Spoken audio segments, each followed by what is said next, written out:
Llers Barceló. Son las 8:30 de la mañana, las 7:30 en Canarias. CaixaBank patrocina este espacio. Tiempo para el análisis, tiempo para el abierto en esta mañana de martes de Consejo de Ministros, martes en el que el Consejo de Ministros va a aprobar el reconocimiento del Estado palestino, lo va a hacer también Noruega, lo va a hacer también Irlanda, y a la espera de la comparecencia prevista para esta hora del presidente del Gobierno minutos antes de este Consejo de Ministros que lleva esta aprobación en el orden del día. Saludamos a los analistas de esta mañana. Víctor Lapuente, ¿qué tal? Muy buenos días. Muy buenos días, Ángels. Cristina de la Hoz, muy buenos días. ¿Qué tal? Buenos días. Y Gonzalo Velasco, que le ha costado encontrar la silla pertinente, pero finalmente la ha encontrado. Ya estoy instalado. Ya estás instalado. ¿Qué tal? Muy buenos días. Ángels. Imágenes ya que sirven las televisiones de la puerta de entrada de Moncloa, con el atril ya preparado para esa comparecencia que conocimos ayer de Pedro Sánchez. Va a ser, insisto, minutos antes de ese Consejo de Ministros en el que está previsto que se apruebe el reconocimiento del Estado palestino. Sale ya el presidente del Gobierno del Palacio de la Moncloa acercándose a ese atril para esa declaración institucional. Le escuchamos. Buenos días. Dada la trascendencia nacional y también internacional de la decisión que hoy vamos a adoptar, me dirigiré sucesivamente en español y en inglés. Y por tanto, comparezco ante todas y todos ustedes para trasladarles que en la reunión del Consejo de Ministros y Ministras de hoy, el Gobierno de España aprobará el reconocimiento oficial del Estado de Palestina. España se sumará así a los más de 140 países que ya reconocen en el mundo a Palestina como Estado. Se trata de una decisión histórica que tiene un único objetivo, y es el de contribuir a que israelíes y palestinos alcancen la paz. El reconocimiento del Estado de Palestina no solo es una cuestión de justicia histórica, con las aspiraciones legítimas del pueblo de Palestina, es además una necesidad perentoria si queremos entre todos lograr la paz. Es la única manera de avanzar hacia la solución que todos reconocemos como la única posible para lograr un futuro de paz, la de un Estado palestino que conviva junto al Estado de Israel en paz y en seguridad. El Estado de Palestina debe ser, en primer lugar, viable, con Cisjordania y Gaza conectadas por un corredor y con Jerusalén Este como su capital, y unificadas bajo el gobierno legítimo de la Autoridad Nacional Palestina. Si bien no corresponde a nuestro país, a España, definir las fronteras de otros países, nuestra visión está plenamente alineada con las resoluciones del Consejo de Seguridad de Naciones Unidas 242 y 338, así como con la posición que tradicionalmente ha mantenido la Unión Europea. Por eso no reconoceremos cambios en las líneas fronterizas de 1967 que no sean los acordados por las partes. También es esencial que Palestina vea reconocida su lugar en la comunidad internacional. El reconocimiento de Palestina como Estado es una decisión que adoptamos, o no adoptamos, mejor dicho, contra nadie, pero sí quisiera decir que por esa razón España va a seguir apoyando a Palestina. Como he dicho antes, el reconocimiento del Estado de Palestina como Estado es una decisión que no adoptamos contra nadie, menos aún en contra de Israel, un pueblo amigo al que respetamos, al que apreciamos y con el que queremos tener la mejor relación posible. Y además, esta decisión refleja nuestro rechazo frontal, rotundo, a Hamás, que está en contra de la solución de los dos Estados. España, como saben, condenó desde el primer momento y con toda contundencia los ataques terroristas del 7 de octubre, y esa condena es la expresión rotunda de nuestro compromiso absoluto en la lucha contra el terrorismo. Quiero decirles que desde mañana mismo concentraremos todos nuestros esfuerzos en hacer realidad la solución de los dos Estados. Y lo haremos con tres grandes prioridades. La más urgente, en primer lugar, sigue siendo poner fin a una crisis sin precedentes en la Franja de Gaza. Hago un llamamiento, una vez más, a un alto el fuego permanente, a la entrada de ayuda humanitaria y a la liberación inmediata de los rehenes israelíes en manos de Hamás. En segundo lugar, vamos a apoyar a la Autoridad Nacional Palestina en el proceso de reformas iniciado por su nuevo gobierno. La Autoridad Palestina es nuestro socio para la paz y va a necesitar de todo nuestro apoyo.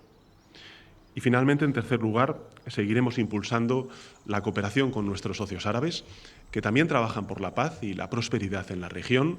Vamos a seguir aunando esfuerzos para la convocatoria de una conferencia internacional de paz que haga realidad de una vez por todas la solución de los dos estados.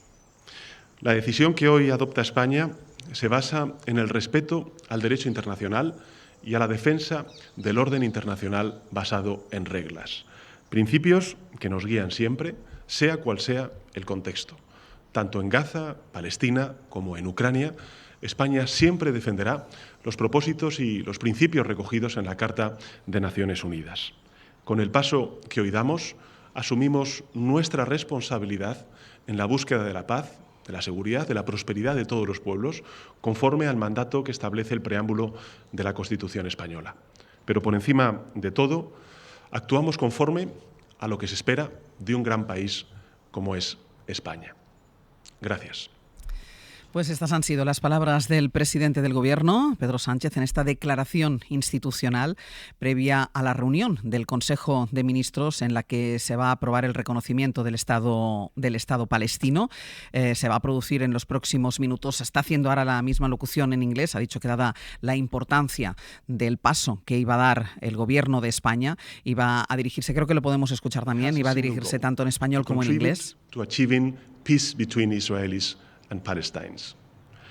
The recognition of the state of Palestine is not only a matter of historical justice. Hay algunas televisiones internacionales que están dando precisamente la señal de esta comparecencia de Pedro Sánchez, insisto, minutos antes de esa reunión del Consejo de Ministros, Guillermo Lerma, en la que ya estaba prevista la aprobación del reconocimiento del Estado palestino, y fue ayer cuando supimos que iba a dar más detalles sobre en qué iba a consistir o qué podía significar este reconocimiento del Estado palestino en esta declaración institucional. Él ha hablado de la necesidad de reconocer al Estado palestino como paso imprescindible para lograr la paz. Sí, ha dicho Sánchez que es un paso imprescindible para contribuir a que israelíes y palestinos alcancen la paz. Es una cuestión de justicia histórica y una necesidad perentoria, ha dicho Sánchez, si queremos lograr ese objetivo. El presidente del Gobierno, que ha dado detalles de cómo se va a hacer ese reconocimiento. El Estado de Palestina, ha puesto énfasis en eso el jefe del Ejecutivo, debe ser viable con los territorios de Cisjordania y Gaza unificados por un corredor y con Jerusalén como capital, bajo la autoridad palestina y reconociendo las fronteras de 1967. Una visión que ha defendido el jefe del Ejecutivo es ampliamente compartida. Sánchez ha puesto el énfasis en que España se suma a una lista de 140 países que lo hacen ya en el mundo, que reconocen al Estado palestino, y da este paso de la mano de Irlanda y de Noruega. El presidente Sánchez se comprometió a dar este paso en su discurso de investidura y fue un paso más allá durante su visita a Israel en el mes de noviembre. Desde el paso de Rafah, a pocos metros de la Franja de Gaza, el presidente del Gobierno se comprometió a formalizar este paso, hubiera o no consenso con el conjunto de la Unión Europea. El Ejecutivo lleva meses trabajando con otros países, teniendo reuniones con otros líderes tanto del mundo árabe como también de la Unión Europea, intentando buscar ese consenso. Finalmente el paso se da con otros dos estados, pero la intención de la Moncloa es que esta decisión tenga un efecto tractor. Explican que otros países como Malta o Eslovenia o Luxemburgo se sumen próximamente a esta decisión. Quieren dar relevancia a la Moncloa a este paso. Hablan de un momento histórico a pesar de las críticas de la oposición que sitúan simplemente en un momento electoralista. Ven en la Moncloa además que la escalada de violencia de las últimas horas en Israel justifican más que nunca, reafirman en esta decisión que se va a formalizar a lo largo de la mañana en el Consejo de Ministros. Creen que es más necesario que la comunidad internacional dé pasos para favorecer ese proceso político que permita negociar una paz duradera, y por eso el presidente Pedro Sánchez ha hablado de la necesidad de seguir avanzando en la solución de los dos estados con esas tres prioridades: poner fin a la crisis humanitaria, apoyar a la Autoridad Nacional Palestina e impulsar la cooperación para conseguir una conferencia internacional de paz que logre ese objetivo, la paz duradera en Gaza y Cisjordania. Está habiendo otros movimientos diplomáticos que después contaremos que de alguna manera refuerzan este posicionamiento del Gobierno de España en el reconocimiento del Estado palestino. Pablo Morán, ¿qué significa este reconocimiento? Bueno, yo creo, Ángels, que de entrada este gesto dignifica a España. Dentro de un tiempo, cuando los libros de historia hablen de lo que pasa hoy en Gaza, de los crímenes de guerra, del genocidio, España constará como uno de los países que se movió, que hizo cosas para intentar cambiar las cosas. Constaremos en letra pequeña porque nuestro país no tiene capacidad por sí solo para frenar los acontecimientos en Oriente Próximo, pero así será, como lo es actualmente, porque muchos palestinos todavía recuerdan cómo Madrid acogió las negociaciones de paz para Oriente Próximo. Y luego está algo que en realidad es lo que más preocupa a Israel, Ángels, que es que este gesto aspira a marcar tendencia, y a marcar tendencia en Occidente y en particular en Europa, donde solo 11 países han reconocido oficialmente a Palestina. De entrada, esta iniciativa de España, de Noruega y de Irlanda ha abierto el debate sobre cuál es la vía más eficaz para alcanzar la paz en Oriente Próximo. No sería extraño, por tanto, que en los próximos meses veamos a más países sumarse a esta tendencia, porque en realidad las piezas se están moviendo muy, muy rápido. Ayer mismo, para convocar al ministro de Exteriores de Israel, los 27 recurrían al acuerdo de asociación de la Unión Europea y el Estado hebreo, el mismo acuerdo que España e Irlanda pidieron revisar hace 3 meses, entonces sin éxito, pero el tiempo ha demostrado que es una buena herramienta para actuar. Habrá respuesta de Israel, sin duda. Esta misma mañana ya confirmó ayer que barajan más medidas, pero movimientos como el de hoy subrayan su soledad internacional. Hoy aquí en España un 78% de los ciudadanos apoya lo que acaba de anunciar Sánchez, según el último barómetro del Real Instituto Elcano publicado ayer mismo. Vuelvo contigo en unos minutos, Pablo, para contar exactamente en qué va a consistir esa reunión que los 27 han pedido con el ministro de Exteriores, para hablar también de los últimos movimientos diplomáticos que ha habido y también para situar las cosas sobre el terreno después de la matanza de ayer en Rafah, con esos 45 muertos en un campamento, esa matanza que ha calificado de error el presidente Netanyahu, pero que ha tenido continuación esta misma noche con más bombardeos, esta vez en un barrio residencial de esa zona de la franja que, recordemos, fue la zona que Israel señaló como segura al inicio de la contienda, donde pidió que se fueran todos los palestinos que huían de sus casas y que ahora mismo está siendo bombardeada noche tras noche. Vamos a hacer una pausa. A la vuelta vamos con el análisis de las palabras de Pedro Sánchez y con todas las novedades, tanto sobre el terreno como en el ámbito diplomático.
En la cadena SER, Hoy por Hoy, con Ángeles Barceló. 8:45 de la mañana, 7:45 en Canarias, en el abierto Víctor Lapuente, Cristina de la Hoz y Gonzalo Velasco, después de haber escuchado en directo aquí en Hoy por Hoy, en la cadena SER, las palabras del presidente del Gobierno, esa declaración institucional que conocimos que iba a hacer ayer a última hora de la tarde para dar explicaciones, algún detalle más de en qué va a consistir este reconocimiento del Estado palestino, que va en el orden del día del Consejo de Ministros, que se va a reunir aproximadamente en 3/4 de hora. ¿Qué significa este reconocimiento? Nos decía Pablo Morán, bueno, pues que España se sitúa, no sé si en el lado correcto de la historia, pero sí en el lado en el que están los países que están intentando hacer algo para frenar esta guerra. ¿Qué te parece la iniciativa del Gobierno de España, Víctor? Pues a mí me parece que sí, que nos situamos en el lado correcto de la historia. También es verdad que nos situamos en el lado correcto de la demoscopia, ¿no? Porque como habéis citado antes, según una encuesta del Real Instituto Elcano, casi 8 de cada 10 españoles considera que los estados europeos deberían reconocer el Estado de Palestina. En esa encuesta también hay un dato interesante, es que en España hay muchas más personas que culpan a Israel de la situación actual, subrayar lo de actual, que a Palestina, ¿no? La mitad de los españoles culpan a Israel, mientras solo el 16% a Palestina. Y me ha gustado de la comparecencia y del reconocimiento del Estado de Israel de Pedro Sánchez, tanto la parte negativa, digamos, la crítica a Israel, que creo que ha sido elegante y ha calificado a Israel de pueblo amigo, y ha sido crítico Pedro Sánchez con Hamás, y porque con el reconocimiento del Estado de Palestina yo creo que pues España se une, más que unir, lidera el creciente consenso internacional y transversal para que se detenga la matanza en Gaza, pero también me ha gustado la parte positiva de esta decisión y la comparecencia, que es apuntalar un gobierno legítimo de la Autoridad Nacional Palestina, y eso es para mí la cuestión clave en estos momentos. Hay que relanzar a esta Autoridad Nacional Palestina a una alternativa de gobernanza para Palestina que no pase por Hamás, sino por su archirrival, de hecho, que es Al-Fatah. Y en estos momentos el problema es que el gobierno de Israel no contempla un gobierno autónomo independientemente de Hamás. El ministro de Seguridad Nacional dijo hace poco: debemos regresar a Gaza, volver a casa, Tierra Santa, en fin, la alternativa israelí desde el río hasta el mar, ¿no? Y eso es lo que hay que evitar, los dos escenarios extremos que son los únicos que en estos momentos contemplan los actores decisivos en cada lado, Hamás por un lado y el gobierno israelí de Netanyahu por el otro, o una Gaza gobernada por Hamás o una ocupada permanentemente por Israel. Como dijo Netanyahu, Gaza no puede ser ni Hamastán ni Fatastán por el gobierno de Al-Fatah, y eso es lo que debemos de intentar conseguir, ¿no? Que Gaza pueda ser Fatastán, o que como mínimo Al-Fatah o la Autoridad Nacional Palestina pueda gobernar, y eso para mí es lo más importante, este reconocimiento del Estado de Israel. Gonzalo. Sí, creo que ha sido una declaración muy correcta, muy medida, no, digamos, ha habido insistencia como podría haber sido justificado hacerlo, ¿no? En el daño a las matanzas que está habiendo ha sido, por lo tanto, muy correcta desde el punto de vista diplomática, y me parece que tiene en cuenta lo que era la principal reivindicación o la principal recelo, escepticismo respecto a este reconocimiento, y era que un reconocimiento meramente formal supondría pues nada más que la elevación a rango de representación diplomática de los representantes palestinos en el exterior, y ya está.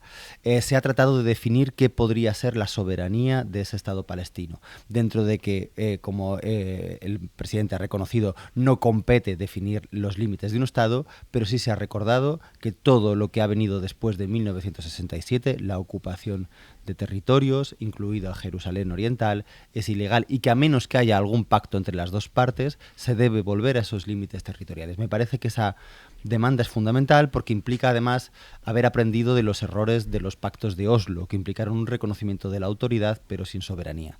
E insisto en lo que señalaba Víctor, ¿no? Incidir en que la Autoridad Nacional Palestina es la que debe llevar la reconstrucción de Gaza. Es un gobierno ahora mismo tecnocrático que acaba de presentar un plan de reconstrucción para una vez que se declare el alto el fuego, y que implica además algo más, implica que sacar, digamos, la matanza actual y el conflicto actual del eje de disputa Israel-Irán, porque sabemos que Irán está en buena medida detrás del terrorismo actual en Palestina, y por lo tanto hay un recelo ahí, hay una internacionalización, una regionalización del conflicto, y supone por lo tanto sacarlo de ese eje y reconocer la posibilidad de unos dos estados para cuya negociación y para cuyo establecimiento España se erige, por tanto, no solamente a nivel simbólico, sino un principal interlocutor, ¿no? Seguramente las subsiguientes interlocuciones que haya o que debería haber en relación a esto deban tener a España como el principal agente de interlocutor de Occidente o de la Unión Europea, ¿no? Cristina. Ha querido subrayar el presidente del Gobierno que este reconocimiento no va contra nadie, entonces que era un mensaje directo a Israel, que efectivamente ha calificado de pueblo amigo. Ha sustentado la decisión en la legalidad de las resoluciones de la ONU que lleva incumpliendo sistemáticamente Israel, con el reparto de los 2 estados y con unas fronteras que han sido violadas a través de los colonos, ¿no? Y los que hemos tenido la oportunidad de estar en Gaza y Cisjordania hemos visto, ¿no?, la magnitud de cómo es la operación de los colonos allí en Israel. Está bien apelar a la Autoridad Nacional Palestina, las alusiones a Hamás como una organización terrorista que representa posiblemente algunas de las cosas que las democracias rechazan con mayor rotundidad, que es el integrismo religioso, que es la negación sistemática de los derechos humanos y el exterminio físico del oponente. Eso es Hamás, y es Hamás quien el 7 de octubre desencadena una operación que ya ha dejado digamos, es muy llamativo, ¿no?, que los ciudadanos ya culpan más a Israel que a Hamás, ¿no?, porque el nivel de la respuesta de Israel ha superado todos los límites humanitarios. Y bueno, a mí me parece que esto efectivamente, decía Víctor, que es demoscópico, es que tradicionalmente España se ha ido muy pro-Palestina, es una cuestión casi histórica. A mí no me sorprenden en absoluto los datos. Ahora cabe preguntarse qué consecuencias puede tener esto. Israel ya ha dicho que hará daño a los que le hagan daño. Hoy publicamos en El Independiente una información muy interesante sobre el contingente español que tenemos en Líbano. Y entonces hay cierto temor a que este reconocimiento suponga una falta de colaboración. Se colabora mucho informativamente en el intercambio de información con Israel, ¿no? Y hay cierto temor de que eso, por ejemplo, se vea cortocircuitado. Habrá que ver qué efecto real tiene para España, y bueno, está Irlanda y está Noruega, más allá de ese vídeo chusco que hicieron, ¿no?, pueda tener para España y para los contingentes y para nuestros efectivos fuera de nuestras fronteras que están en la zona. Pero en principio, bueno, al margen de que esto se produce en mitad de una campaña electoral, esto responde a una resolución de hace 10 años en el Congreso de los Diputados.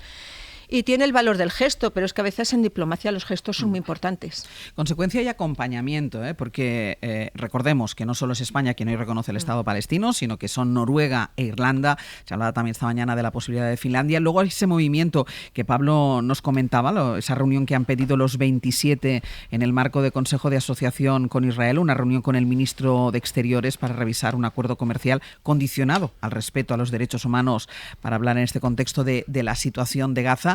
Y a la espera, y tú, Pablo, ya apuntabas algo y ahora lo estaba mencionando también Cristina, a la espera de la respuesta que la habrá de Israel. Recordemos que hubo respuesta con ese vídeo chusco, como calificaba Cristina, pero que ayer también hubo comunicado por parte del Ministerio de Exteriores con esa frase de dañaremos a quien nos haga daño. La respuesta se da por asegurada, la respuesta de Israel, Pablo. Sí, hasta ahora tenemos solamente con el mero anuncio de la fecha, llamada a consultas de la embajadora israelí, convocatoria de nuestra embajadora en Tel Aviv, limitaciones al trabajo de nuestra delegación diplomática en Israel y todas esas amenazas en redes sociales del ministro de Exteriores para abajo, de varios altos cargos en realidad de Israel. Ya avisó ayer el Estado hebreo que baraja más medidas contra los 3 países por este reconocimiento, efectivamente con esa frase que recordabais, que haría daño a quien le haga daño, y si Israel entiende esto como un ataque, pues habrá efectivamente más medidas. Pero la realidad es que ya no es solo cosa de estos 3 países, Ángels. Como te decía, algo se mueve en la Unión Europea cuando ayer mismo los 27 alcanzaban la unanimidad necesaria para convocar al ministro de Exteriores israelí por la barbarie en Gaza. Y lo hacen recurriendo a aquel acuerdo de asociación entre la Unión Europea e Israel que España e Irlanda pidieron revisar hace ahora 3 meses. Other member states has been asking for that. And we got the necessary unanimity. Josep Borrell explicaba este lunes que ahora hay más países que se han sumado a esa petición inicial y se ha alcanzado la unanimidad necesaria para convocar a Israel en virtud de ese acuerdo que contempla el respeto a los derechos humanos. Ahora los 27 recurren a él para escenificar su rechazo a lo que está pasando en Gaza. Claro, todos estos movimientos diplomáticos se han acelerado en las últimas horas después del ataque de la madrugada de ayer de Israel contra el enclave de Rafah. Ayer Netanyahu Netanyahu habló de error, pero no ha cambiado de idea, porque esta madrugada el ejército israelí ha vuelto a bombardear Rafah, ha vuelto a bombardear casas, ha vuelto a bombardear un hospital, desoyendo, como lleva haciendo históricamente, las decisiones de la justicia internacional, en ese caso de la Corte Internacional de Justicia, desoyendo a Europa, desoyendo también a Estados Unidos, que le pedía que no atacara Rafah. De momento, en el ataque de esta noche, Pablo, se contabilizan como mínimo 7 muertos. Sí, ataques con víctimas y un clásico en Gaza en los últimos meses, que es el bloqueo de hospitales. Esto ha vuelto a pasar esta madrugada en Rafah y personal médico atrapado, como el de Médicos Sin Fronteras en el barrio de Tan al-Sultan. Hanno continuato in maniera incessante, i droni continuano ad essere sulle nostre teste continuamente e lo staff che doveva terminare il turno di notte e andare a casa è rimasto bloccato all'interno. Martina Marchio, coordinadora de uno de los equipos de Médicos Sin Fronteras, nos describía hace unos minutos cómo esos bombardeos no han cesado a lo largo de esta madrugada, cómo los drones no han dejado de sobrevolar sus cabezas en las últimas horas y cómo su personal se ha quedado atrapado en uno de los centros. De lo de ayer, Netanyahu dice que es un trágico accidente enmarcado en una operación contra 2 líderes de Hamás, pero ese error de cálculo deja, Ángels, medio centenar de muertos, muchas mujeres, muchos niños, muchas personas quemadas vivas, que es de lo poco que nos quedaba por ver ya en Gaza, y sobre todo una cifra global de víctimas que ya supera las 36.000 muertos según fuentes palestinas. Pablo, vuelvo después contigo, que la actualidad internacional tiene mucho protagonismo hoy en este abierto. Aquí me quedo. Hasta ahora. Vamos a hacer una pausa. Saludamos primero a Íñigo Sastre. Cuéntanos.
Hoy por hoy, con Ángeles Barceló.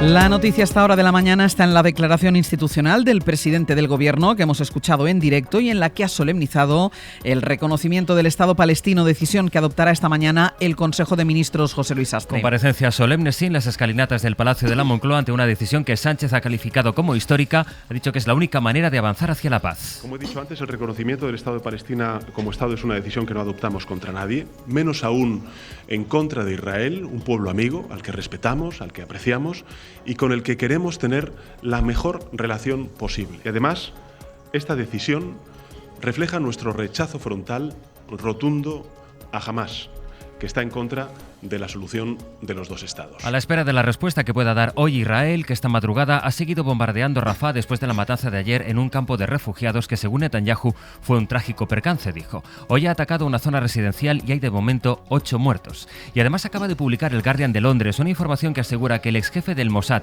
estaba implicado en un complot contra la fiscal de la Corte Penal Internacional que investigaba a Israel por presuntos crímenes de guerra. Bayo. Sí, cuenta el Guardian que el jefe de los espías israelíes en el año 2021, Yoshi Cohen, se reunió en secreto varias veces con la entonces fiscal jefe de La Haya, la gambiana Fatou Bensouda, a la que trató de convencer para que depusiera sus investigaciones sobre los presuntos crímenes de guerra cometidos por soldados israelíes en los territorios palestinos ocupados. Deberías ayudarnos y dejarnos cuidar de ti, no querrás meterte en cosas que puedan comprometer tu seguridad o la de tu familia, llegó a decirle Cohen a la fiscal, según citan varias fuentes que cita el diario Guardian.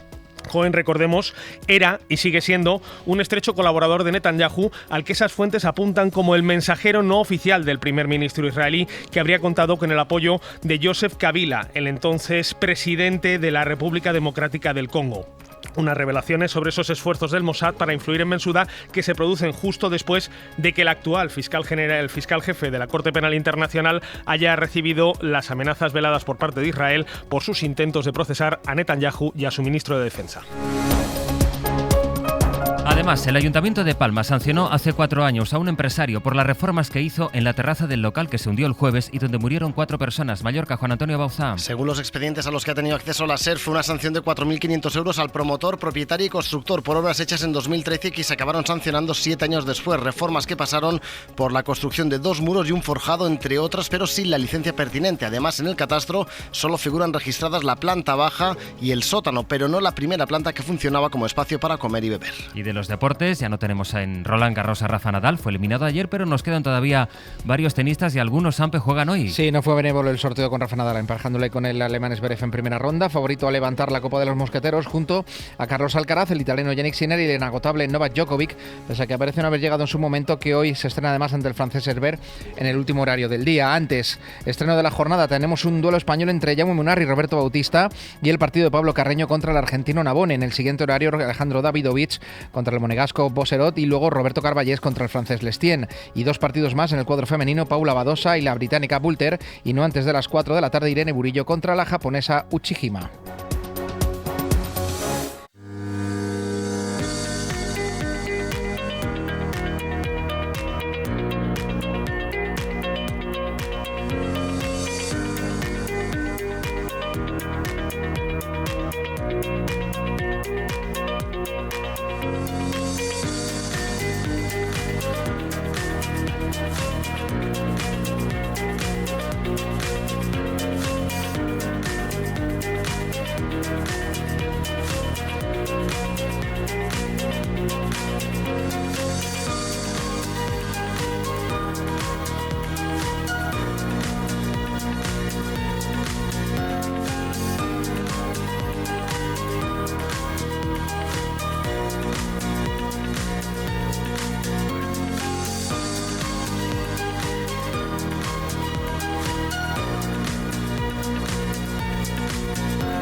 la cadena SER, Hoy por Hoy, con Ángeles Barceló.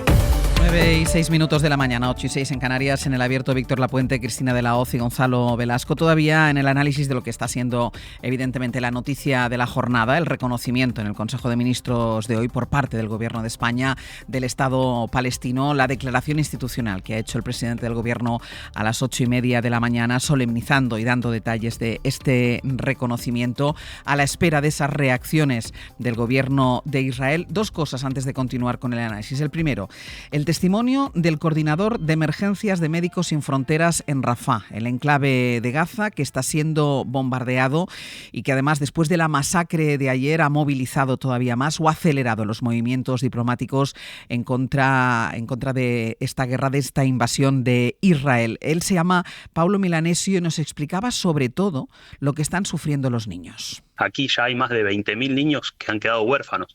Hace poco nos pasó un caso de 2 niños que vinieron a la clínica y eran 2 niños de 10 años. Uno tenía una herida en el dedo y vinieron a una clínica a que le curen el dedo. Y cuando le preguntamos por los padres fue, no, vivimos nosotros 2 solos, juntos. Cuando nos descuidamos se fueron corriendo y se escaparon porque se asustaron. Es muy difícil también dar apoyo en situaciones así desesperantes. Si esto sigue así, nosotros vamos a tener que salir, como va a tener que salir todo el mundo.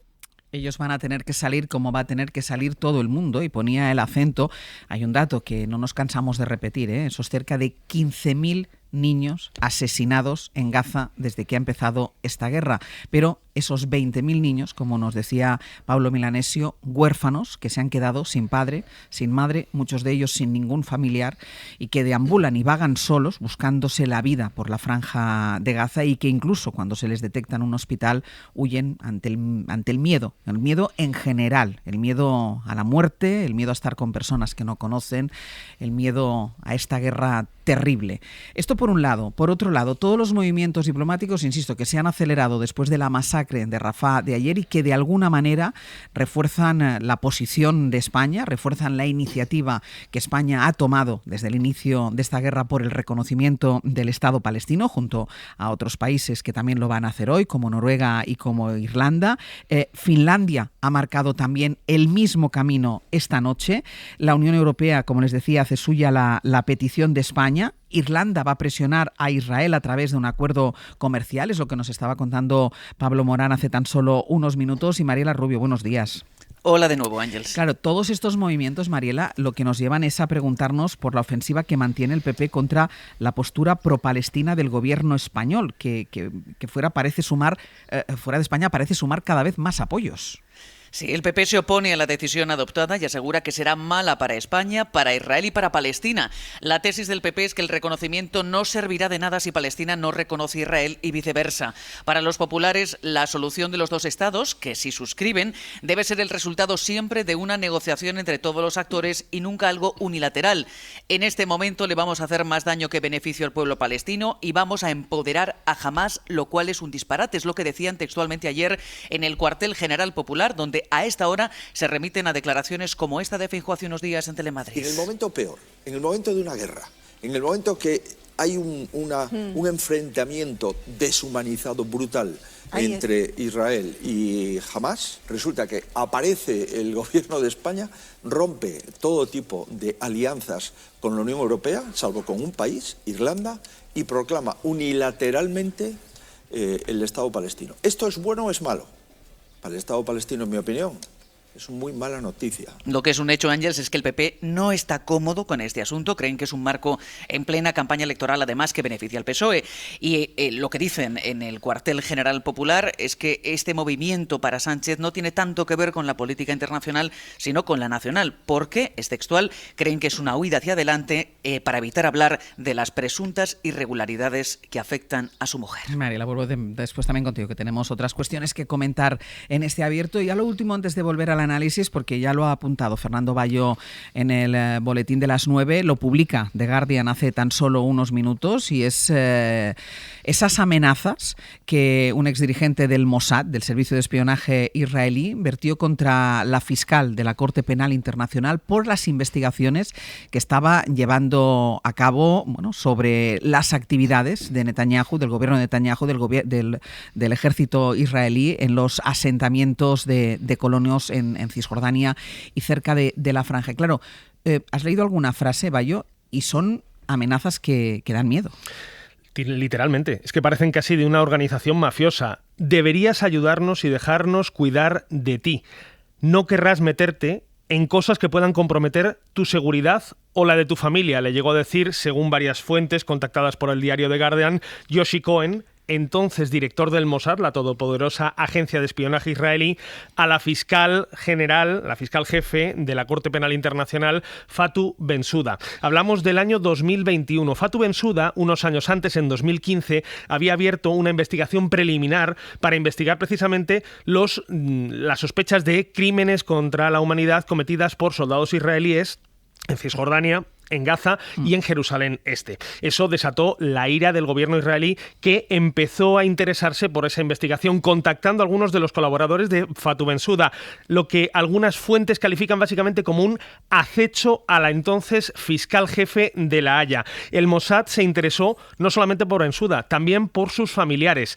Habría transcripciones de grabaciones secretas de su marido, conversaciones que ella mantuvo con dirigentes internacionales, como el expresidente de la República Democrática del Congo, Joseph Kabila, que habrían servido para que ese jefe del Mossad, Yoshi Cohen, hubiera tratado de presionar las reuniones secretas celebradas con la fiscal y básicamente un acoso constante para tratar de desacreditarla. Como decimos, esa frase lo resume todo: deberías ayudarnos, dejarnos cuidar de ti, no querrás meterte en cosas que puedan comprometer tu seguridad o la de tu familia. Yoshi Cohen es una de las personas más reputadas en el espionaje internacional, mano derecha de Netanyahu. De hecho, esas fuentes con las que contacta el diario Guardian dicen que era el mensajero no oficial del primer ministro israelí, que habría sido el que todo el mundo apunta el hacedor de esas presiones, el que habría autorizado esas presiones al más alto nivel por parte de Israel. Así que ya vemos que esas presiones no solamente se dan al actual fiscal general, claro, sino a su predecesora, Fatou Bensouda. Y no en medio de esta brutal ofensiva, sino en esa ofensiva cotidiana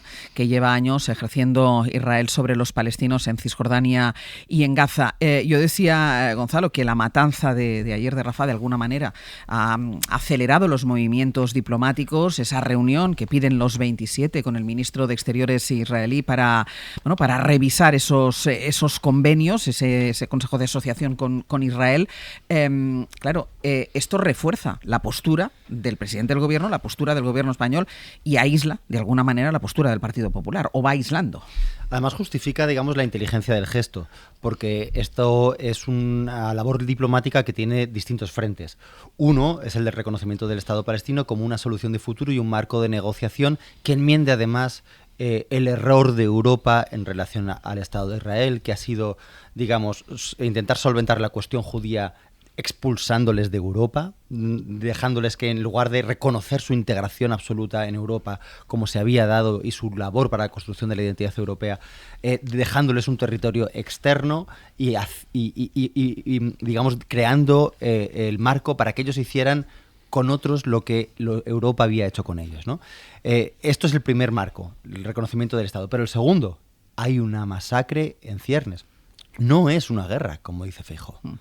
Ha habido un ataque brutal de Hamás y ha habido una respuesta contra la población civil con la excusa de que hay túneles subterráneos y que hay líderes de Hamás entre la población civil. Pero están matando a la sociedad civil de un modo indiscriminado. ¿Por qué? Porque se considera que la propia existencia de los palestinos es el riesgo, es el peligro, es el cáncer. Las metáforas son muy parecidas a las que se usaban a principios de siglo en Europa con los judíos. Y por eso se mata a los niños, por eso se mata a las mujeres, por eso se mata a la sociedad civil inocentes. Nadie puede aceptar que es un error con la tecnología que tenemos, con lo que sabemos que son lo sofisticadas las armas hoy, con la inteligencia del Mossad, que sabemos que es la más sofisticada del mundo, que haya un error como el que ha habido anoche. Y por lo tanto, digamos que esta otra labor, la comercial, la europea, es la otra parte de la presión diplomática para que haya un alto en fuego cuanto antes, que es algo que debe ser exigido. Yo entiendo que en una declaración como la del presidente Sánchez no estuviera ese alto el fuego porque se está abriendo otro campo, pero ahora hay que hacer esa otra labor. Y yo creo que es inteligente hacer esa labor multifacética. Feijóo, dentro de la presuposición de que hay una guerra en ciernes, de que hay una equidistancia entre ambos bandos, o que incluso hay un cierto, como se presupone muchas veces en la derecha, un antisemitismo en este tipo de demandas, me parece que está fuera de onda ya, ¿no? Claro, y decía, escuchábamos a Feijóo en esa entrevista de hace unos días en Telemadrid diciendo que Pedro Sánchez rompe todo tipo de alianzas y de consensos en la Unión Europea, pero estamos viendo cómo la Unión Europea empieza a moverse también. Sí, el PP es curioso porque solo comenta lo que hace el PSOE. No sé cuántas palabras han dedicado a condenar el ataque contra el campamento de Rafah, ¿no? Y lo vimos ahí claramente con las manifestaciones, sobre todo de Almeida. Sí. Bueno, yo creo que el gobierno israelí está jugando sucio y en secreto, no limpio y con transparencia, que es lo que esperamos de una democracia. Por cierto, según uno de los calificadores internacionales de democracias del mundo más prestigiosos, Israel ya no es una democracia liberal plena, sino una democracia electoral. Es decir, tiene ya defectos notables. No por los ataques en Gaza, sino por la forma que tiene de operar el Ejecutivo. No opera con transparencia, hay constantes ataques al sistema judicial, no hay previsibilidad de la ley y amén de las presiones diplomáticas del Mossad, por decirlo de una manera, lo que está haciendo ahora, pues hay actuaciones ocultas. Supuestamente, según el New York Times, hay un plan para Gaza que el secretario militar de Netanyahu ha elaborado y que, bueno, implicaría básicamente que Israel gobierne Gaza de manera permanente, prácticamente con una administración militar. Entonces yo creo que hay un problema muy serio que la Unión Europea se está empezando a dar cuenta. Hasta ahora yo creo que todos pensábamos que la actuación de Netanyahu estaba llevada por la táctica, es decir, que no había una ideología, una creencia de Netanyahu de oprimir tanto al pueblo gazatí. Lo hemos dicho nosotros durante estos días. Bueno, básicamente la intención de Netanyahu es seguir hasta que Trump gane las elecciones en noviembre o para mantener el apoyo de la ultraderecha que le evita a Netanyahu enfrentarse a unas elecciones anticipadas que perdería, o bien que se enfrenta a los tribunales por los casos de corrupción. Pero en el New York Times citaban a un psicólogo de organizaciones que decía que Netanyahu está empezando a comprar el discurso de la extrema derecha, que parece que lo proyecta a él como una especie de mesías que vendrá a salvar al pueblo judío. Es decir, sí que parece ser que de manera creciente está adaptando una visión ideológica muy cerrada, muy oculta y que de alguna manera lo que viene a decir es que no existe la posibilidad de una administración autónoma de Gaza, sino que tiene que estar ocupada de manera constante por Israel, y eso me parece absolutamente horrible. Es verdad que hay una oposición dentro de Israel, pero también es verdad que hay gente que piensa que la ventaja que llevaba Benny Gantz en las encuestas, que era de 12 puntos, se está estrechando con Netanyahu, ahora ya es de 10 o menos, y de alguna manera Netanyahu podría aprovechar toda esta coyuntura internacional para apuntalarse. Yo creo que no va a ser así, confío en la población israelí, pero desde luego no confío en nada en este gobierno israelí. Cristina. Yo creo que Netanyahu no se ha movido. Netanyahu siempre ha sido un halcón, Netanyahu siempre ha representado el ala más dura de la política israelí. Y la tragedia es que esto haya sucedido con Netanyahu. Jamás debía ser consciente de que los atentados del 7 de octubre se producían teniendo enfrente a una persona como Netanyahu, que consiguió en un principio la unidad política en torno a su persona y que ya se empieza a resquebrajar. E incluso, se sabe que una vez se supere esta situación, los días de políticos de Netanyahu están contados. Pero Netanyahu yo creo que siempre ha sido el mismo. Yo creo que es muy lícito defender que ahora no es el momento del reconocimiento del Estado de palestino y que es necesario antes un alto el fuego y la liberación de los rehenes que todavía siguen en posesión de Hamás, que no lo olvidemos, que también Hamás sigue teniendo rehenes israelíes en esa ofensiva tremenda, ¿no?, terrorista del 7 de octubre. Vamos a ver qué pasa en la reunión del acuerdo de asociación que han convocado los 27. No hay unidad en la Unión Europea con respecto a cómo afrontar esta cuestión, empezando por la propia Alemania. No sé si se producirá de repente una luz de reconocimientos del Estado palestino, si se aprobarán sanciones, que es otra de las vías que podían ser posibles, o si se romperán relaciones diplomáticas con Israel. Yo creo que hay que ser un poquito cautos de finalmente qué hará la Unión a este respecto. Voy a hacer una pausa. Vamos a seguir hablando de política internacional. Ayer estuvo aquí en España Volodymyr Zelensky, que se llevó esa ayuda de más de 1.100 millones de euros en armamento por parte de España, con la polémica política interna adosada. Pero quiero abrir también el debate sobre la defensa en la Unión Europea, un debate que, aunque no explícitamente, está muy presente o debería estar muy presente en esta campaña electoral.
En la cadena SER, Hoy por Hoy, con Ángeles Barceló. 9:24 de la mañana, 8:24 en Canarias, en el Abierto Víctor Lapuente, Cristina de la Hoz y Gonzalo Velasco. Vamos con los ecos que deja todavía la visita oficial del presidente ucraniano, de Volodymyr Zelensky, ayer a Madrid, que también ha generado, como les decía, un debate político interno en España. Ahora iremos también a ello, pero antes vamos a fijarnos en la letra pequeña del acuerdo que firmó ayer Pedro Sánchez con Zelensky. Para empezar, este año vamos a enviar armas por valor de 1.129 millones de euros. Javier Bañuelos, buenos días. Buenos días, Ángeles. Y además, compromiso para enviar ayuda a Ucrania militar, humanitaria y financiera durante 10 años. Sí, esa es la vigencia de este acuerdo de cooperación, aunque podrán prorrogarlo, incluso extinguirlo antes de tiempo, si antes de esos 10 años Ucrania ingresa en la OTAN. Es un acuerdo que tiene muchos conceptos generales, se recurre mucho a la expresión verbal, se profundizará, por ejemplo, a la hora de abordar las reformas necesarias para que Ucrania ingrese en la Alianza Atlántica. No se concreta mucho, pero sí se remarca por encima de todo, como decía, la intención de España de seguir prestando asistencia militar para que Ucrania pueda defender su soberanía. Y eso se traduce en esa aportación sin precedentes. España donará este año a las tropas de Zelensky armamento por un valor de 1.000 millones de euros, aunque no se detalla qué engloba ese potente pack de material de guerra. Pocos detalles. El presidente Sánchez tan solo confirmaba que España seguirá donando los misiles antiaéreos Patriot que reclama Ucrania, pero no sus lanzadores. España ya está dando misiles Patriots. El presidente Volodymyr Zelensky lo que está solicitando a los aliados son las plataformas, los sistemas para lanzar esos misiles. Y efectivamente ahí es donde está trabajando con distintos países aliados para ver exactamente... Este acuerdo de seguridad con Ucrania garantiza también que España contará con una fuerza con capacidad para defender al pueblo ucraniano mediante la creación de arsenales estratégicos. Y ahí, Ángels, otro punto importante es el que recoge cómo actuará España en el caso de futuros ataques armados. Nuestro país, dice este acuerdo, conforme a sus normas constitucionales y con el derecho internacional, proporcionará a Ucrania seguridad inmediata. Esa ayuda también incluye la colaboración con la industria de defensa nacional, que fabricará munición para las tropas de Zelensky, y por último, la reconstrucción de Ucrania. Ese es sin duda otro de los pilares de este acuerdo. Hay negocio a la vista porque España se garantiza la presencia de empresas españolas en un futuro en suelo ucraniano, porque Ucrania, dice el acuerdo, la reconoce como un socio preferente para levantar de nuevo su país. Baño, gracias. Un abrazo. Decía que este acuerdo entre España y Ucrania está generando debate en la política doméstica, en la política interna española, debate en forma de desacuerdo entre los socios de investidura, pero sobre todo entre los socios de la coalición de gobierno. Josué Coello, buenos días. ¿Qué tal, Ángels? Buenos días. Porque Sumar no comparte la decisión del Partido Socialista, de hecho le recrimina que no lleve este acuerdo al Congreso para debatirlo allí.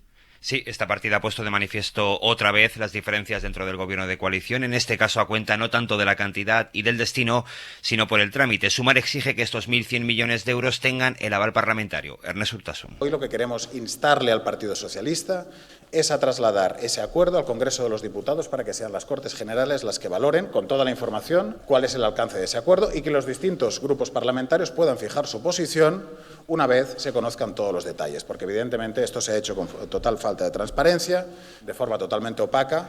Y si este enfado de Sumar se ha quedado en palabras, el de los socios parlamentarios se visualizó con el plante que Podemos, Bildu, Esquerra o BNG dieron ayer a Zelensky ayer por la tarde en el Congreso. Yone Belarra calificaba este encuentro como un lavado de cara. Pensaba que íbamos a escuchar a Yone Belarra. Pero... No podemos escucharla. Vale. Bueno, te decía, Ángels, que así está la relación del PSOE con los socios. Belarra decía que este encuentro de Zelensky en el Congreso era un lavado de cara y esta relación entre medias de la seria advertencia que se llevó el PSOE la semana pasada en el Congreso y sin perder de vista la aprobación definitiva de la amnistía del próximo jueves, donde el PSOE necesitará a sus socios. Ángels. Josué, gracias. Gracias a vosotros. Decíamos también que la guerra en Ucrania puso sobre la mesa el debate sobre la defensa en Europa, un debate que no se quiere abordar en esta campaña electoral porque es impopular entre los votantes, pero es un debate que está allí. La defensa europea es un tema vital para el futuro de la Unión Europea. De alguna manera es el elefante que planea sobre esta campaña de las elecciones del día 9, porque la tradición europea lo hace complejo y sobre todo, insisto, muy impopular entre los votantes. Es el tema de la defensa en Europa y dado el actual contexto internacional, desde que hemos empezado el abierto solo estamos hablando de guerras, mejor hablar de defensa de Europa. Sigues ahí, Pablo, ¿no?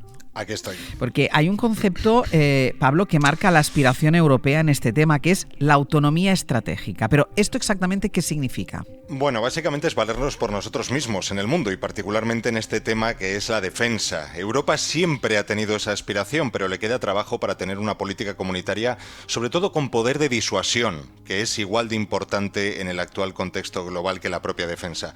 Y particularmente en Europa, con la invasión de Ucrania tan cerca. Peace is no more a given, and happily, the war is at our borders.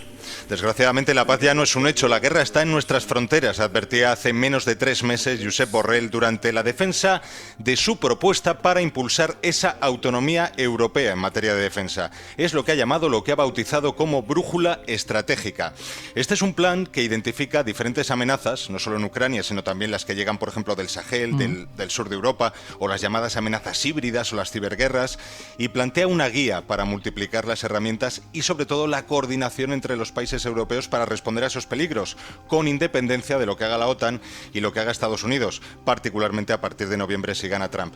Primer obstáculo, Ángels, que los 27 cambien el chip, también en esto. Carlos Martí es experto en seguridad y defensa y colaborador del Real Instituto Elcano. El problema de la defensa es que es un concepto muy relacionado con la soberanía nacional y con la autonomía nacional. No solo ya en tener los medios, sino en ponerte de acuerdo en qué misiones o en qué operaciones vas a realizar y qué dinero vas a invertir. invertir. Es muy difícil, y si luego hay tendencias nacionales de que yo quiero proteger a mi industria, que mis ejércitos actúen en esta misión pero en esta otra no, porque aquí esto, si no me voy a ganar la enemistad de no sé qué, queda mucho por hacer.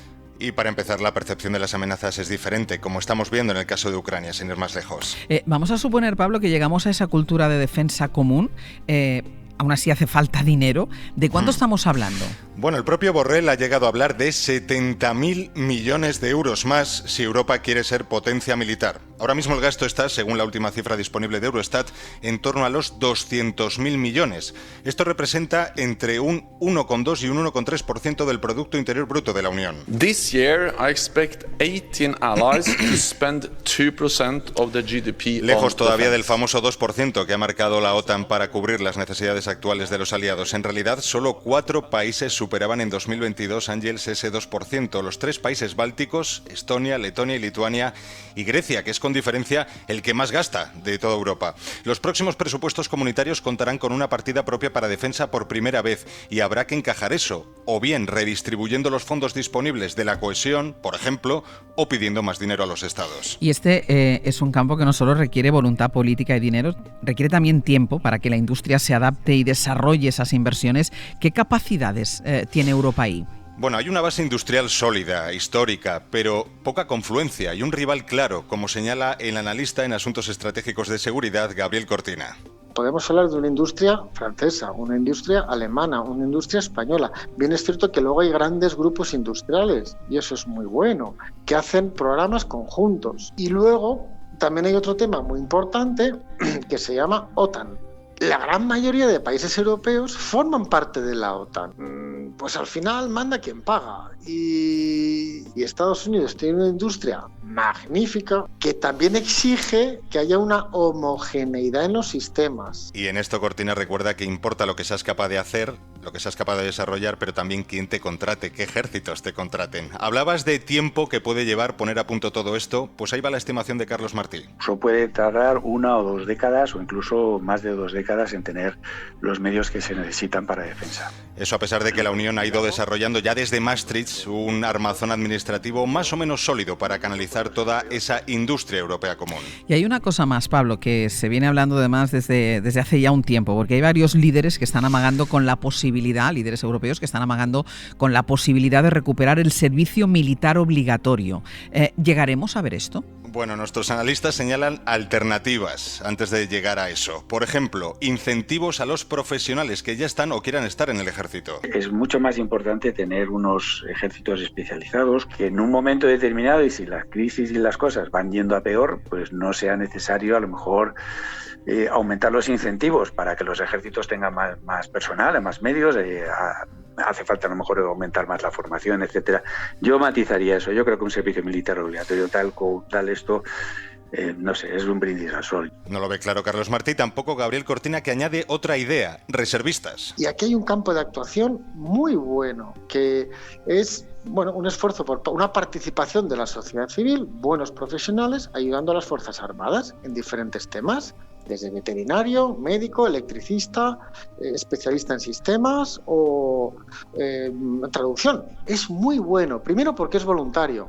Ese perfil es muy bueno y de un enorme valor añadido para las Fuerzas Armadas. La alta tecnificación del ejército es una de las razones por las que estos expertos cuestionan la eficacia de un servicio militar obligatorio. Pablo, gracias. A ti, hasta luego. De eso también van las elecciones europeas. Desde hoy hasta el día de las elecciones iremos poniendo sobre la mesa algunos debates que se plantean, algunos de forma abierta, otros no tanto, como este, pero iremos planteando algunos debates que son importantes a la hora de decidir los votos y a la hora de decidir sobre todo ir a votar, porque Europa es importante, aunque para mucha gente no esté tan claro o no sea tan consciente, más que no esté tan claro. Y este tema, decíamos, Víctor, el de la defensa es algo así como el elefante en la habitación, porque se habla mucho de ello, sobre todo a partir de una guerra en las puertas de Europa, como es la guerra de Ucrania, pero cuesta abordarlo abiertamente porque además entre algunos votantes o entre algunos sectores de votantes no es un debate popular. Sí, la verdad es que es un problema urgente que tenemos con la guerra de Ucrania ahora y sin embargo cualquier solución pasa por inversiones a medio y largo plazo, ¿no? Y yo seré el primero en abrazar la autonomía estratégica europea cuando llegue, pero por el momento me conformo con ser aliado de Estados Unidos y subir el gasto militar para alcanzar el objetivo del 2% de la OTAN, ¿no? Donde España pues se sitúa bastante mal, ocupamos el puesto 27 de los socios atlánticos con una inversión del gasto en defensa en estos momentos del 1,3% del PIB nacional. En cuanto a otras soluciones como el servicio militar que comentabas ahora, yo soy partidario teóricamente, por convicciones socialdemócratas, de que los jóvenes, tanto hombres como mujeres, se comprometan con la defensa y con el servicio civil de la misma manera que yo creo que deberíamos facilitar a los jóvenes su emancipación y acceso a la vivienda cuando cumplen 18 años. Es decir, un derecho, facilitar la emancipación a cambio de un deber de comprometerse con la comunidad. Eso en términos teóricos, pero en términos prácticos, un ejército profesional ofrece hoy más garantías. Creo que un servicio militar no es una solución realista para ninguna nación.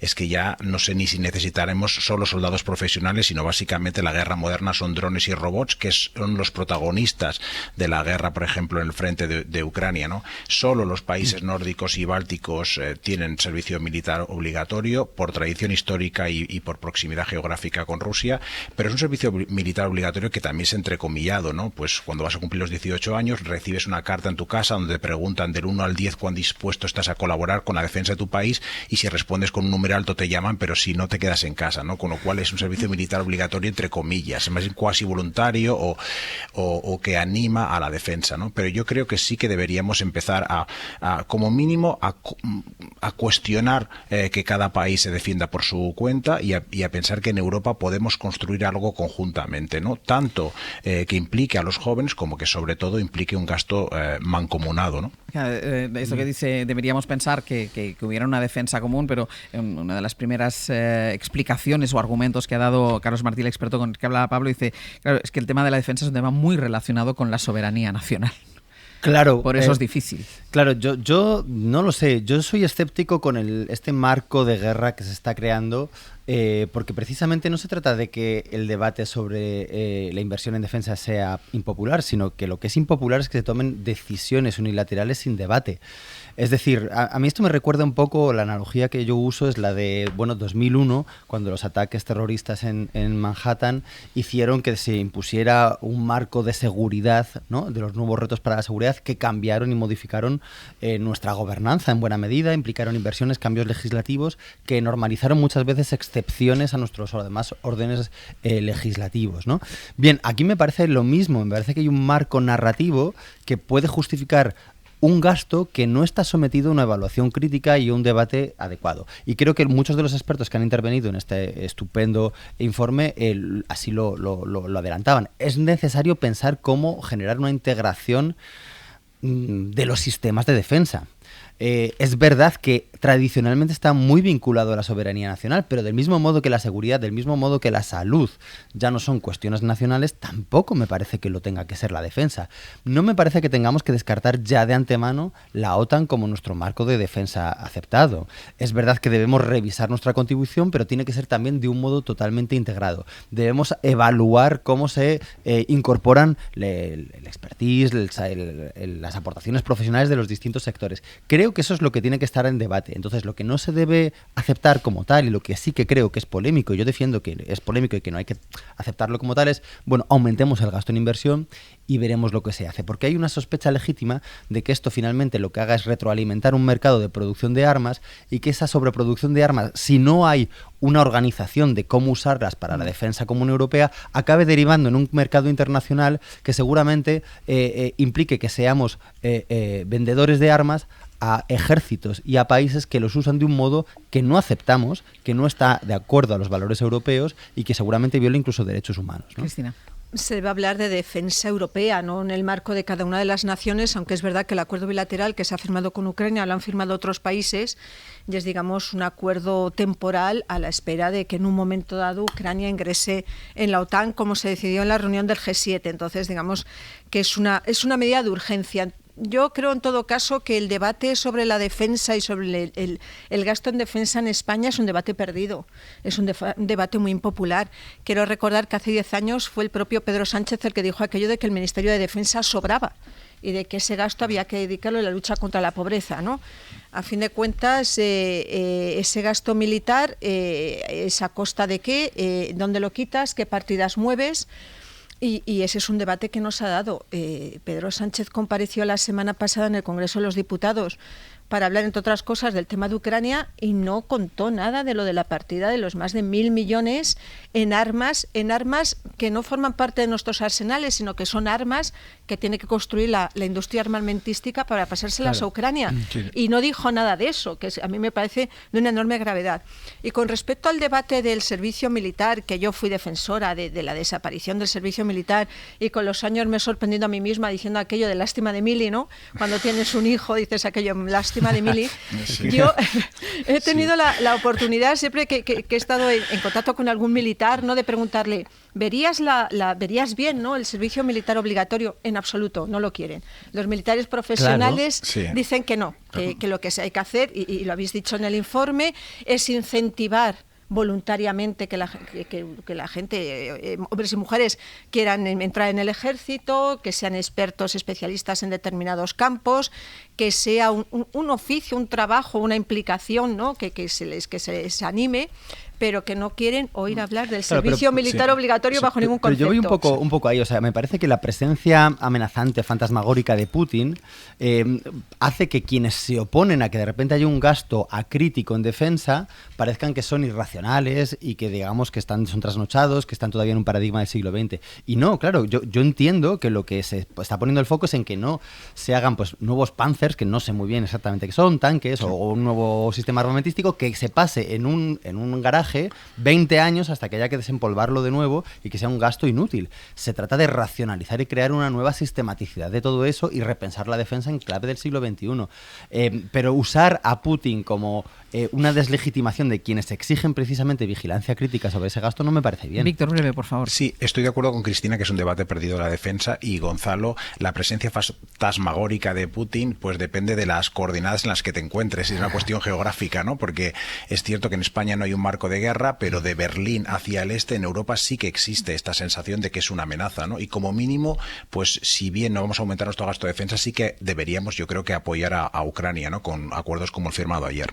Mira, sobre el acuerdo, y lo apuntaba Cristina, que no ha pasado por el Congreso, que ni siquiera en la comparecencia del miércoles pasado lo citó el presidente del Gobierno, nos lo contaba Josué Coello, que está generando mucha tensión dentro del Gobierno de coalición, porque Sumar le reprocha precisamente esto, le reprocha la falta de transparencia, no haber llevado el acuerdo al Congreso, y sobre ello ha sido muy dura esta misma mañana la vicepresidenta Yolanda Díaz. La falta de transparencia del Gobierno de España es muy grave con el socio del Gobierno. En 2 ocasiones por escrito pedimos información de esas cuantías para saber de qué demonios estábamos hablando. Pero es más grave por la falta de lealtad con los españoles y las españolas. Y esto es lo que está haciendo el Partido Socialista en solitario.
Hoy por hoy.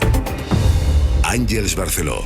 9:46 de la mañana, 8:46 en Canarias. En el abierto, Víctor Lapuente, Cristina de la Hoz y Gonzalo Velasco. Hay respuesta a través de las redes sociales, primera respuesta, a través de las redes sociales del gobierno israelí. ¿Sastre? Sí, del ministro de Exteriores de Israel, Israel Katz se llama, que ha publicado este tuit minutos después de las 9, por tanto, minutos después de la comparecencia de Sánchez. Dice: el presidente Sánchez Castejón, al no despedir a Yolanda Díaz y anunciar el reconocimiento del Estado palestino, es cómplice de incitación al genocidio contra el pueblo judío y de crímenes de guerra. Ilustra este tuit con un fotomontaje en el que se ve al líder de Hamas, a Ali Khamenei y a Yolanda Díaz, y dice que ellos tres llaman a la desaparición del Estado de Israel y el establecimiento de un Estado terrorista islámico palestino desde el río hasta el mar. Es, en todo caso, la primera respuesta oficial que, a través de sus redes sociales, da el ministro de Exteriores de Israel, que acusa a España de ser cómplice de incitación al genocidio contra el pueblo judío. Pues esta es la primera reacción. Vamos a ver cómo sigue. Y una última cosa, a ver si me da tiempo al menos a que comentéis, ni que sea en formato de titular, porque es el lío interno que tiene el Partido Popular con el tratamiento a la ultraderecha. El otro día ya saben que Feijóo se manifestó y ha reiterado, abierto a pactar con Meloni después de las elecciones europeas, porque considera que Giorgia Meloni no es antieuropea, es proeuropea. Recordemos que Meloni es de la misma familia política de Vox, pero en cambio dicen en el Partido Popular que Meloni es proeuropea, pero Vox no lo es. Pero claro, es que el Partido Popular tiene pactos, tiene acuerdos, de hecho gobierna con Vox en comunidades autónomas y en ayuntamientos. Y todo esto lleva, Mariela, hola de nuevo. Hola de nuevo, Ángeles. A la confusión interna que tienen ahora mismo en el Partido Popular sobre el trato que tiene que recibir la ultraderecha. Sí, esto está generando confusión, sobre todo en los territorios donde, como tú dices, hay gobiernos de coalición PP y Vox. Los varones no ocultaban ayer su incomodidad después de que Feijóo situase a los de Abascal en el grupo de la extrema derecha antieuropeísta que rompe los consensos y con la que no se debe pactar. Un grupo, sin embargo, del que sacaba a Meloni. Y es que efectivamente Feijóo, aun cabalgando contradicciones, pasaba ayer al choque directo con Abascal, y no solo era Feijóo, sino que también lo hacía José María Aznar vía su Fundación FAES, que en un duro editorial acusaba a Vox, extextual, de boicotear la alternativa al sanchismo con su modelo populista.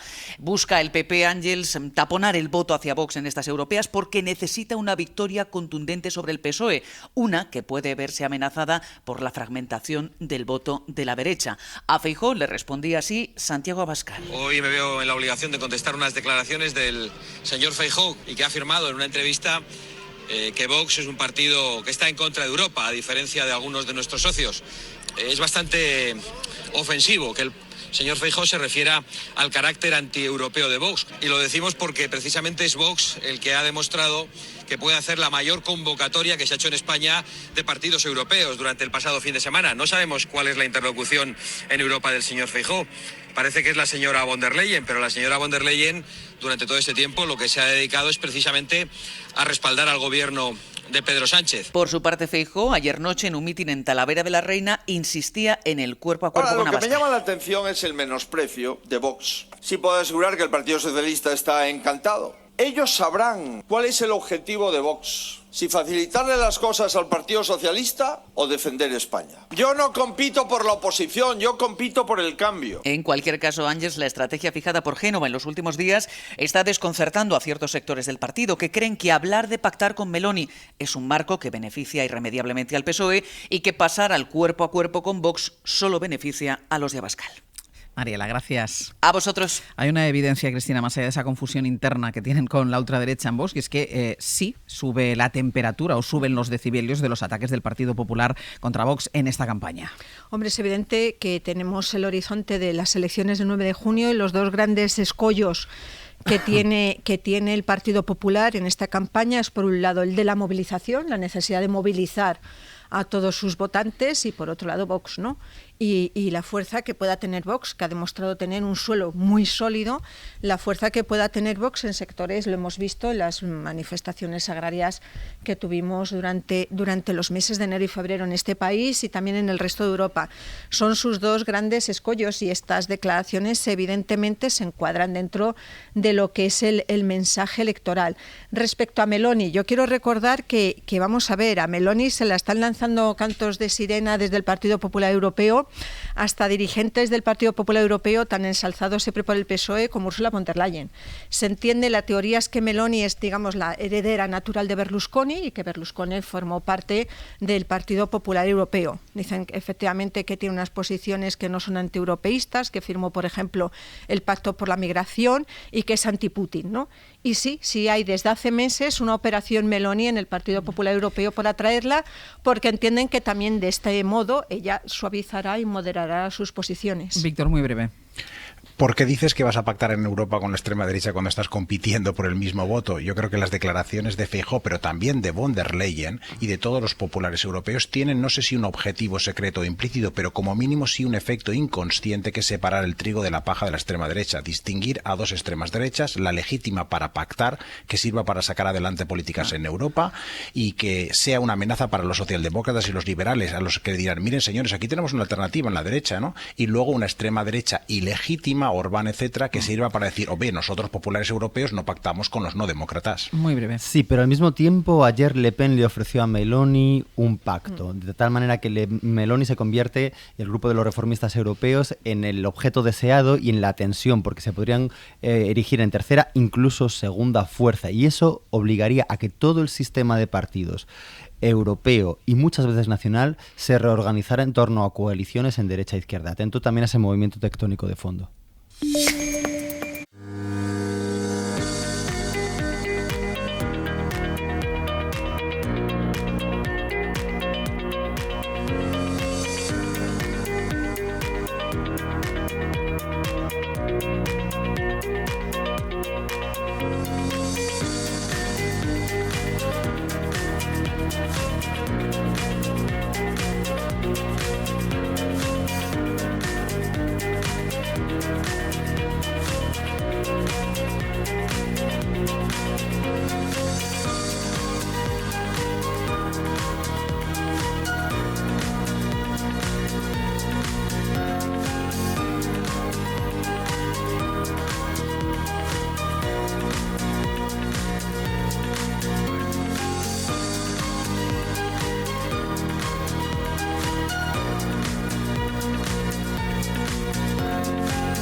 Cadena SER. 100 años de radio.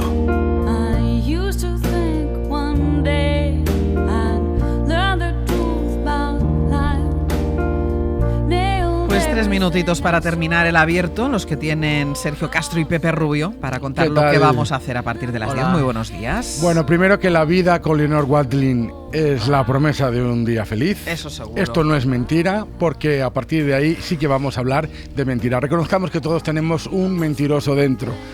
Que la mentira, si no es devastadora y si venial, acaba siendo imprescindible para vertebrar nuestra convivencia, porque la verdad, sastre pura y dura, mata. Pero ¿cuántas tipologías? Dicho así. Sí, está cual. Mi abuela hablaba siempre de mentiras piadosas. Exacto. ¿Cuántas tipologías de mentiras hay? ¿Cuáles son las que nos ayudan a seguir entendiéndonos, a seguir conviviendo? Con el catedrático de Sociología de la Universidad de Murcia, José Manuel Martínez Selva, vamos a ahondar en esta temática, acompañados de Aitana Castaño y Nacho Carretero, porque esto es el Comando Norte. Bueno, y lo que es verdad es que pues, después del Comando Norte llega Mis Experiencias, llega Chema Rodríguez con Monse Martínez, que tiene 78 años, arqueóloga, ha dedicado su vida a la enseñanza y a divulgar la historia, y su verdadera vocación fueron siempre los alumnos. Nos va a atender desde Alcañiz de Teruel, que es un paraíso para arqueólogos. Es un pueblo precioso, además. Sí, además. Sí. Es bien interesante lo que nos viene a contar hoy Pablo Ortiz de Zárate, el artesano, y es que a través de la experiencia de un pintor estadounidense, a quien cuando le decretaron la enfermedad del Alzheimer, hizo un experimento, y fue tratar de ver cómo era la relación con sus seres más próximos a través de la evolución de diversos autorretratos. Cómo la enfermedad acaba haciendo de él mismo versiones distintas. Iba cambiando el autorretrato. Iba cambiando de autorretrato. Y bueno, no sé si Eduardo Barba en su jardín hoy nos trae plantas o nos trae un cuadro flamenco, porque claro, está el falso papiro, la trepadora de los farolillos, la cimbalaria, el cactus de San Pedro y la boina del Vasco. Vale, esto es lo que nos trae hoy. Esto es lo que nos trae hoy. Es que la trepadora de los farolillos podría pelearse con Taylor Swift. ¿Sabes ni el nombre? La cimbalaria, que tiene una arte que no veas. Vamos. Bueno, vamos a hacer la sección en la terraza, sí. Que yo con la alergia que tengo vamos a ver cómo llevamos eso. Vamos a ver cómo acaba todo esto. Y en 15 minutos de fama cerramos el programa de hoy con Martín Bianchi, hablando de que Victoria Federica se propone como actriz de televisión. Ah, muy bien. Que Marí Chantal está en Madrid. Mientras no sea de analista del Hoy por Hoy. Y que, veremos, y que hay un acuerdo ahí para que el duque de Alba y el alcalde de Madrid, José Luis Rodríguez Martínez. Vale, Martínez Almeida, perdóneme usted. Rodríguez es el Puma. Correcto. Él no está en esto porque tratan de reconvertir algunos bloques de oficina de la calle Princesa que pertenecen al Palacio de Lliria en pisos turísticos. De Liria. Lo he dicho bien, Víctor, has dicho Lliria. Lliria es un pueblo estupendo. Liria, sí. Bueno, ya. Víctor Lapuente, Cristina de los Gonzalo Velasco, hasta la semana que viene. Adiós.